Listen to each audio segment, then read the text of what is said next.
We're currently standing in the literal shadow of one of the greatest mistakes in our city's history. There you go. I-35 replaced a tree-lined boulevard that formed the boundary between central Austin and East Austin.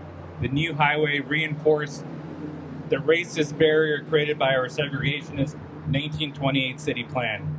It helped drive the car dependence and sprawl that has strangled mobility and accessibility in our city, and that has contributed so greatly to greenhouse gas emissions. Just a few years after the last large expansion of the highway, it was already at capacity, and TxDOT was back at the drawing table to consider the next large expansion.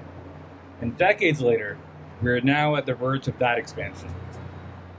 And there's no reason to believe that after 10 years of construction, the new 25-lane canyon through the heart of our city won't quickly be overwhelmed by new cars. This expansion flies in the face of the mobility, safety, climate, and affordability goals that our community has embraced. It will lead to more congestion, more traffic deaths, more greenhouse gases, more air and water pollution, and more noise. TxDOT is offering us the opportunity to mitigate some of the worst effects, but only if we as a city can pony up $1 billion to fund the proposed caps and stitches. Unfortunately, we as a city have little leverage to stop this project, and we need the state's support on the other progressive mobility investments such as Project Connect.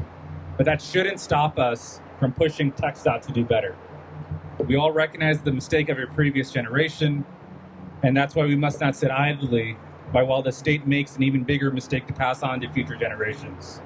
I've said it, and I'm going off the cuff again, that we can be the council that stops something horrific from happening, or we could be the council that continues the pain and suffering that has been going on for generations.